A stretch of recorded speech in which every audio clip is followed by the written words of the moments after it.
찬송가 341장입니다. 찬송가 341장입니다.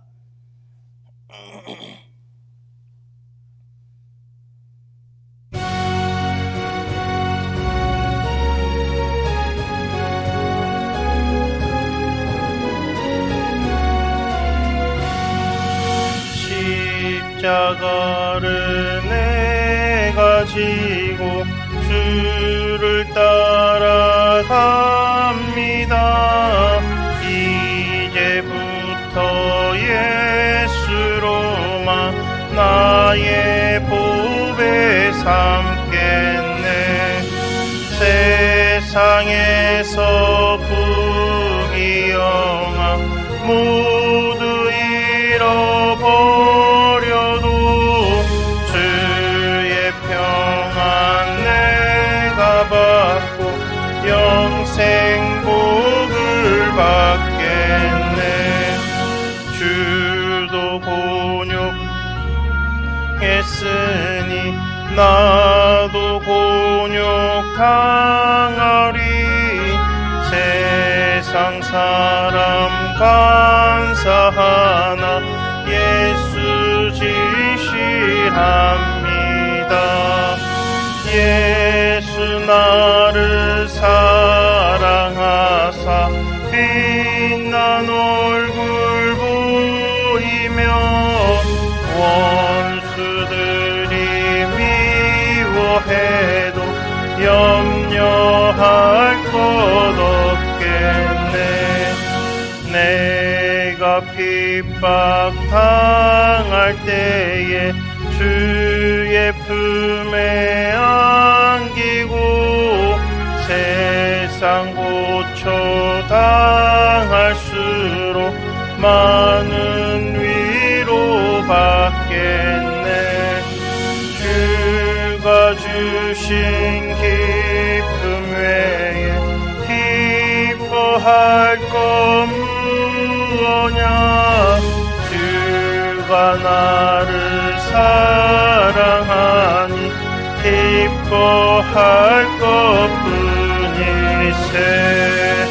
아멘. 사도신경으로 신앙 고백드리겠습니다. 나는 전능하신 아버지 하나님 천지의 창조주를 믿습니다.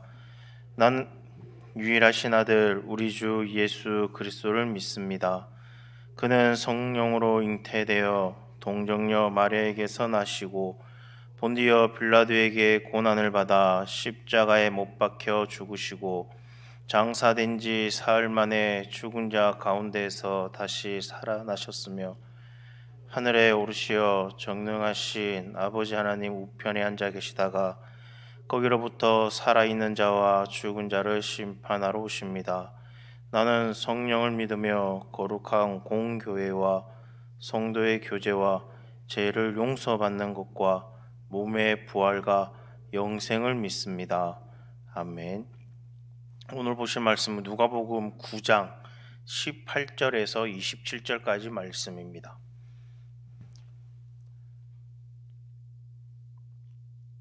누가복음 9장 18절에서 27절까지 말씀입니다.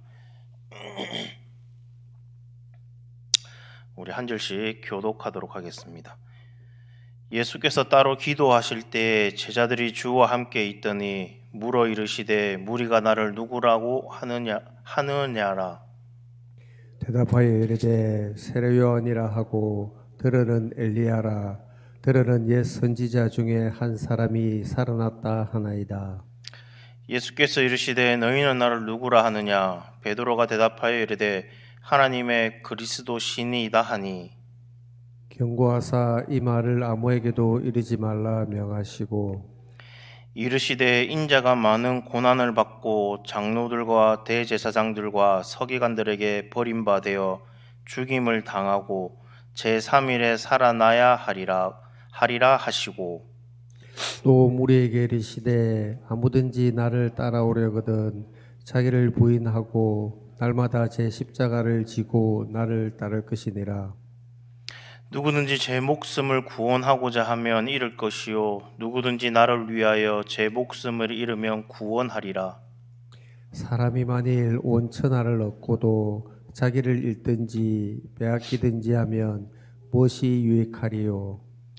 누구든지 나와 내 말을 부끄러워하면 인자도 자기와 아버지와 거룩한 천사들의 영광으로 올 때 그 사람을 부끄러워하리라. 내가 참으로 너희에게 이르노니 여기 서 있는 사람 중에 죽기 전에 하나님의 나라를 볼 자들도 있느니라. 아멘. 누가복음 계속 읽고 있는데 누가복음에서 계속 제기되는 질문은 바로 예수님은 누구인가라는 것입니다. 오늘 본문에서는 이제 예수님이 직접 이 질문을 던지십니다. 18절 말씀에 보면 예수께서 따로 기도하실 때 제자들이 주와 함께 있더니 물어 이르시되 무리가 나를 누구라고 하느냐라고 질문을 하십니다. 예수님은 제자들에게 두 개의 질문을 하십니다. 먼저 무리가 나를 누구라고 하느냐라는 질문을 던지십니다. 제자들은 전도 여행 중에 많은 사람들을 만났고 그리고 예수님을 따르는 많은 사람들과 함께 있었습니다. 사람들이 예수님을 누구라고 말하고 있는지에 대해서 많이 들었을 것입니다. 제자들은 각자가 자신이 알고 있는 그리고 자신이 들은 것을 토대로 예수님께 대답을 합니다. 어떤 사람은 예수님을 세례 요한이라고 합니다. 그리고 어떤 사람은 엘리야, 그리고 어떤 사람은 옛 선지자 중에 한 사람이라고 한다라고 예수님께 대답을 합니다. 그리고 그 대답을 들으시고 예수님은 이제 두 번째 질문을 던지십니다. 20절 말씀에 보면 예수께서 이르시되 너희는 나를 누구라 하느냐? 베드로가 대답하여 이르되 하나님의 그리스도 신이다 하니라고 대답을 합니다. 제자들은 예수님과 늘 가까이 하며 수많은 이적을 보았고 그리고 말씀을 들었습니다. 그래서 베드로가 나서서 대답을 합니다. 하나님의 그리스도 신이다 라고 대답을 합니다. 이 베드로의 대답은 정말 명쾌한 대답이었습니다. 그리스도란 기름 부음 받은 자라는 뜻입니다. 이스라엘 백성들은 다윗의 자손 가운데 하나님의 그 기름 부음을 받은 그리스도가 와서 세상을 심판하고 그리고 다스릴 것이라고 믿었습니다. 그런데 베드로가 예수님을 향해 그리스도라고 제자들 가운데 처음 고백을 합니다. 예수님은 이 고백을 받으시고 마음이 아주 흡족하셨을 것입니다. 그런데 예수님은 의외의 말씀을 하십니다. 21절 말씀에 보면 경고하사 이 말을 아무에게도 이르지 말라 명하시고라고 예수님께서 말씀하십니다. 이 중요한 사실을 왜 아무에게도 알리지 말라고 예수님께서 말씀하셨을까요? 하루빨리 사람들에게 이 사실을 말해야 해야 되는데 왜 예수님께서는 아무에게도 이 말을 하지 말라라고 말씀하셨을까? 왜 예수님은 경고까지 하시면서 아무에게도 알리지 말라라고 말씀을 하셨을까요? 아마 여러 이유가 있었겠지만 이어지는 말씀이 가장 큰 이유가 됩니다. 바로 예수님께서 하나님의 그 그리스도로서 하실 일이 있었기 때문입니다. 예수님이 그리스도로 해야 할 일은 사람들의 그 기대와 많이 달랐습니다. 사람들은 그리스도가 와서 하나님의 그 기름 부음을 받은 왕으로서 이 땅에서 하나님의 나라를 건설하는 것을 기대했습니다. 당연히 그 나라의 백성은 하나님의 선택을 받은 민족인 이스라엘이었고, 로마를 비롯한 이방인은 그들의 지배 아래 놓여야 했습니다. 이것이 그들이 기대했던 그리스도의 모습이었습니다. 지금 단장에 로마의 식민지로 있지만 기름 부은 그리스도 메시아가 오면 우리를 여기서 해방시켜 줄 거다. 그래서 우리가 로마와 다른 이방 민족들을 지배 아래 놓을 것이다 라는 생각을 가지고 있었습니다. 하지만 예수님께서 하실 일은 그런 일과는 거리가 아주 멀었습니다. 예수님이 가실 길은 고난을 통해 영광에 이르는 그런 길이었습니다. 예수님은 때가 되면 구약에 예언된 대로 왕으로서 이 땅을 다스리실 것입니다. 하지만 지금은 아니었습니다. 지금은 고난 당하시고 그리고 죽임을 당하셔야 하는 때였습니다. 그래서 22절 말씀에 이렇게 말씀합니다. 이르시되 인자가 많은 고난을 받고 장로들과 대제사장들과 서기관들에게 버림받아 죽임을 당하고 제3일에 살아나야 하리라 하시고라고 말씀합니다. 예수님은 제자들에게 아주 분명하게 이제 어떤 일이 일어날 것인지를 말씀하십니다. 이제부터 예수님은 지금까지 말씀하시지 않았던 그리스도의 그 고난과 그리고 죽음 그리고 부활에 대해서 자주 언급하십니다. 그것이 예수님의 남은 사역의 핵심이 되기 때문입니다. 이처럼 예수님은 그리스도로서 자신이 앞으로 해야 할 일을 말씀하신 후에 이제 제자들이 할 일을 말씀하십니다. 23절 말씀에 보면 또 무리에게 이르시되 아무든지 나를 따라오려거든 자기를 부인하고 날마다 제 십자가를 지고 나를 따를 것이니라 라고 말씀하십니다. 예수님은 자신을 따르는 자들, 즉 제자들에 대해서 말씀하십니다. 세 가지 명령을 예수님께서 말씀하십니다. 첫째는 자기를 부인하고, 그리고 두 번째 날마다 제 십자가를 지고, 그리고 세 번째 나를 따르라 라는 것입니다. 자기 부인은 나를 포기하는 것입니다. 내 삶의 중심에서 나를 내려놓는 것입니다. 삶의 주인으로서의 나를 거절하는 것입니다. 타락한 인류의 최우선 순위는 언제나 나입니다. 나의 주인은 나고 내 삶의 목적도 나입니다. 무엇을 하든 내가 즐겁고 내가 행복한 것이 중요합니다. 그런데 그것을 바꿔야 한다라고 예수님께서는 말씀하고 계신 것입니다. 내가 아닌 예수님이 나의 중심에 있어야 된다라고 말씀하는 것입니다.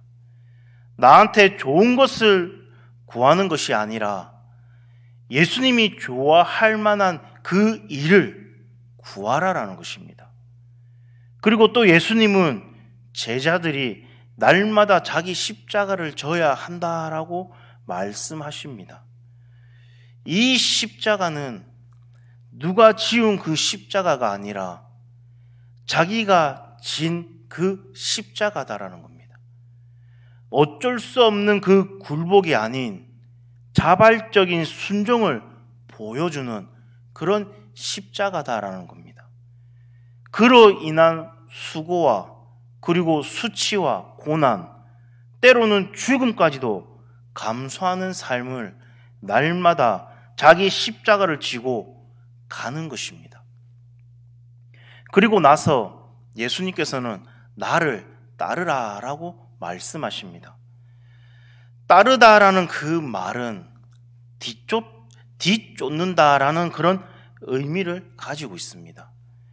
예수님께서 가신 그 길을 그대로 걸어가는 것입니다. 단순한 삶의 원리지만 정말 쉬운 것이 아닙니다. 이 길을 막아서는 것은 다름 아닌 세상도 아니고 어려운 그런 것도 아닌 그 길을 따르는 것에 가장 이 길을 막아서는 것은 바로 다름 아닌 나 자신이기 때문입니다. 그렇기 때문에 쉽지 않다라는 겁니다. 그렇지만 역설적으로 이 길을 가는 것이 쉽지는 않지만 나에게 가장 좋은 길이 된다라는 겁니다. 주님을 따르는 길을 내가 막아서지만 그러나 그 길을 따르는 것이 나에게 가장 큰 복이 된다라는 겁니다. 그래서 예수님은 24절 말씀에 이렇게 말씀합니다. 누구든지 제 목숨을 구원하고자 하면 잃을 것이요 누구든지 나를 위하여 제 목숨을 잃으면 구원하리라 라고 말씀합니다. 제 목숨을 구원하고자 한다라는 것은 자기 십자가를 지지 않고 그리고 자기를 부인하지 않으려 한다라고 하는 그런 말입니다. 그렇게 하면 결국 진짜 목숨인 영원한 생명을 잊게 됩니다. 반대로 주님을 위해서 나를 부인하고 십자가를 진다면 영원한 생명을 얻을 것입니다. 그렇게 하는 사람이 예수님의 참된 제자이기 때문입니다. 예수님은 이처럼 나를 포기하고 그리고 그리스도를 얻는 것이 최선의 삶이라는 사실을 말씀해 주고 계신 것입니다. 그래서 25절 말씀에 이렇게 말씀을 합니다. 사람이 만일 온 천하를 얻고도 자기를 잃든지 빼앗기든지 하며 무엇이 유익하리요? 예수님은 이 진정한 삶, 영생의 가치에 대해서 말씀하십니다. 영생을 얻는 것은 온 세상을 얻는 것보다 정말 가치가 있다라고 말씀을 합니다. 이 땅에서 내가 원하는 모든 것을 얻는다고 해도 목숨을 잃는다면 아무 소용이 없습니다. 그래서 제자의 삶은 손해보는 삶이 아니라 가장 유익한 삶인 줄로 믿습니다. 우리의 눈이 이 땅에 고정되어 있으면 손해보는 것 같을 것입니다. 하지만 하늘에 고정되어 있다면 영혼을 바라본다면 그렇지 않다라는 것을 알 수 있습니다. 이제 예수님은 제자의 삶에 대한 경고의 말씀으로 마무리하십니다. 26절 말씀에 보면 누구든지 나와 내 말을 부끄러워하면 인자도 자기와 아버지와 거룩한 천사들의 영광으로 올 때 그 사람을 부끄러워하리라 라고 말씀합니다. 예수님과 그분의 말씀을 부끄러워한다라는 것은 결국 제자의 삶을 거절하는 것입니다. 주님과 함께 고난받기를 거절하는 자는 그분의 영광에도 참여할 수 없다는 것이 예수님의 말씀이다라는 겁니다. 그리고 예수님은 죽기 전에 하나님의 그 나라를 볼 자들도 있음을 말씀합니다. 예수님의 제자들 가운데서는 변화산에서 영광을 경험한 사람도 있고 그리고 바울이나 사도 요한처럼 환상 중에 하늘 나라를 본 사람도 있습니다.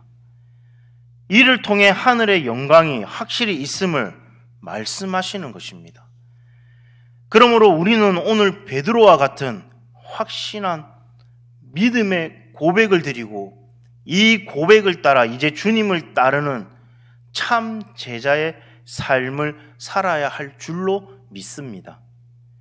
주님을 따르는 길은 물론 쉽지 않은 길이고 그리고 희생과 고난을 각오해야만 하는 그런 길입니다. 그렇지만 과연 어떤 것이 이익인지 한번 생각해 보시길 바랍니다. 이 땅의 일시적인 그 잠시의 만족을 위해 살 것인가? 아니면 하나님 나라의 영원한 복을 위해 살 것인가? 한번 생각해 보시길 바랍니다. 그러므로 이제 온전한 믿음의 고백을 가지고 더욱 자기를 부인하고 자기 십자가를 지고 기쁘게 주님을 따르는 참 제자의 삶을 살아가는 저와 여러분 되기를 간절히 소망합니다. 기도하겠습니다. 나를 위해 십자가를 지신 하나님 아버지, 그리고 예수님께 감사드립니다. 그리고 나의 십자가를 지고 주님을 따를 수 있는 은혜를 주심에도 감사드립니다. 오늘 이 새벽 이 시간에 어떤 고난과 역정이 있다고 할지라도 내 십자가를 지고 주님 뒤를 따를 수 있도록 나를 붙들어 주시고 인도하여 주시옵소서. 우리들도 주님처럼 순종과 겸손으로 살아가게 인도하여 주시옵소서. 오늘 하루도 천국을 바라보며 살아가게 하시며 영원한 생명을 얻는 기쁨을 누리며 살아갈 수 있도록 하나님 인도하여 주시옵소서. 오늘 하루도 하나님과 동행하는 그런 삶을 살아갈 수 있도록 하나님 인도하여 주시옵소서. 이 모든 말씀 예수님 이름으로 기도드립니다. 아멘. 하늘에 계신 우리 아버지여, 이름이 거룩히 여김을 받으시오며 나라가 임하시오며 뜻이 하늘에서 이루어진 것 같이 땅에서도 이루어지이다. 오늘날 우리에게 일용할 양식을 주옵시고 우리가 우리에게 죄 지은 자를 사하여 준 것 같이 우리 죄를 사하여 주옵시고 우리를 시험에 들게 하지 마옵시며 다만 악에서 구하시옵소서. 권세와 영광이 아버지께 영원히 쌓옵나이다. 아멘.